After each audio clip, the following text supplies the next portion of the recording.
It's just on the case. Y'all know I'm always on the case.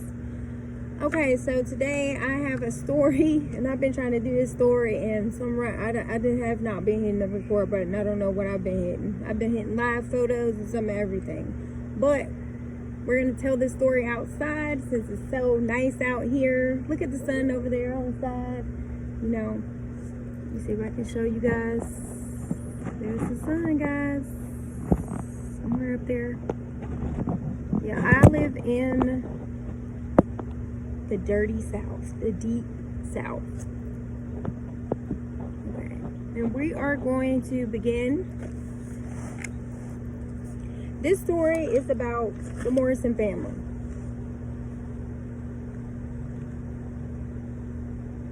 So this is mainly about betrayal, someone trying to help another family member, and that family member betraying that family member for trying to help them, trying to get them back on their feet. The family member that was trying to help was Gary Morrison. If you hear anything in the background, just ignore it. Gary Morrison was trying to help his half-brother, Everroy Morrison, get back on his feet. He had failed to bad times, and he had a little bit of bad luck. So he thought it would be okay that he let Everroy Morrison stay with him and his lovely family. So he allowed him to stay in the basement of his home. Well, during this time, it must have been, and guys, I wasn't there. This is just my opinion and my opinion only. And all this stuff is alleged. During that time, I think had to be that Everroy was taunting and picking at Miss Keisha Morrison. I think, in my opinion, that he did not like her, and he knew that she didn't like him. So he picked at her because he knew that he was Mr. Gary Morrison's brother, and the fact that his brother let him stay. He thought that would be a reason why you would taunt somebody and make them feel uncomfortable.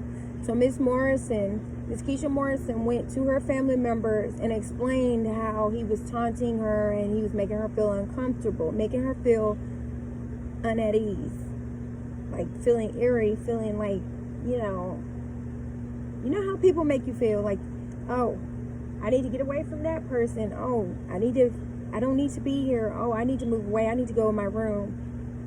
Well, we're not sure if he was doing the same thing to 9-year-old Kelsey, but Miss Keisha Morrison did explain to her family about this. She had asked also Mr. Everroy Morrison to leave. Mr. Everroy promised her that he would leave at the end of that month. However, he never did, because he unalived some people. Now, what ended up happening was, as I stated, the Morrisons had other kids. They called their dad to let him know that there were blood on the walls of their sister's bedroom, which is Kelsey, 9-year-old Kelsey's room. The father comes home, looks around. It looks like a crime scene, but there are no bodies. So I'm pretty sure at this point he is in panic mode. He doesn't see his wife. He doesn't see his little 9-year-old daughter. Her birthday's coming up. She's nowhere to be found. Later on, he confirms his worst fears.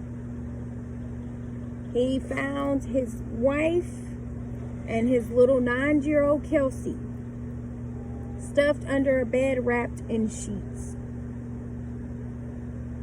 At this time, Mr. Everroy Morrison is in the house, and what he does is he bolts out of the door with the keys to Mrs. Keisha Morrison's car. He pulls off in her car, and he hightails it down the road.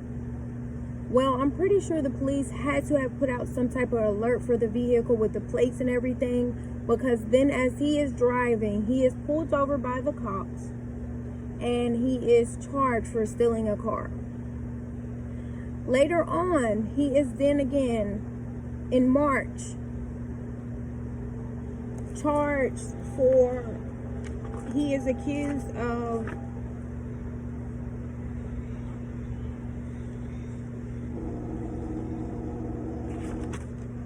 is accused of unaliving Miss Keisha Morrison and her 9-year-old daughter, Kelsey. And with this being said, the sister of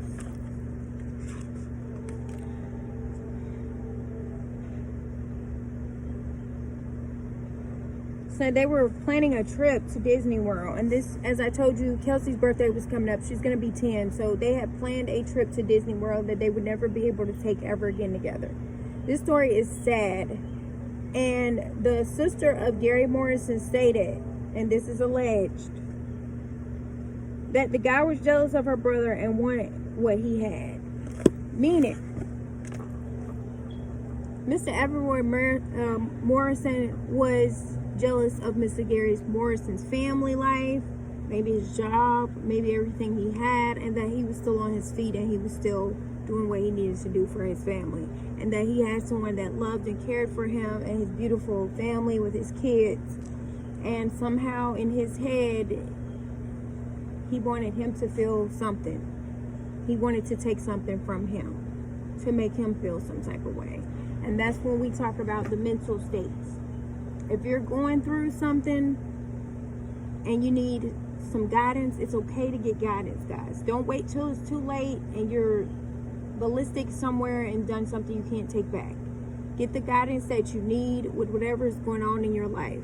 Because once you do something bad, you can't take it back. I got bit by a mosquito. Once you do something bad, you can't take it back, guys. So we have to learn that if we do something, whatever the consequence, good or bad, we have to live with it. So pick and choose wisely. Choose your choices wisely. Even when you're upset, be careful how upset you get. And remember, you still have to live. You still have to live. You don't want to live in prison. You don't want to be waiting on unalive row for lethal you know what. You want to live.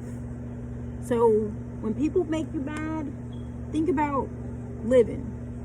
There's a lot you can do. There's a lot of things you can do.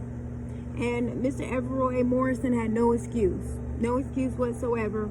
The same way his brother was able to get those things, if he worked hard and did what he was supposed to do, he would have been able to get those same things. Instead, he chose the ugly way. He chose the ugly route. He chose to act ugly towards his brother and his family. And it's not, unfortunately to me, it needs to be done. He needs to be punished completely for the acts of violence that he did towards those people. They did not deserve that. That was a caring, loving, kind little family. Yes, family has its up and downs. Everyone does. But they did not have to bring him into that house. They did it out of the kindness of their hearts. And he took advantage of them. So he needs to rot in there. Or they really need to do something with him about innocent little girl. It's just on the case. You know I'm always on the case. Have a good day, guys. Catch you later.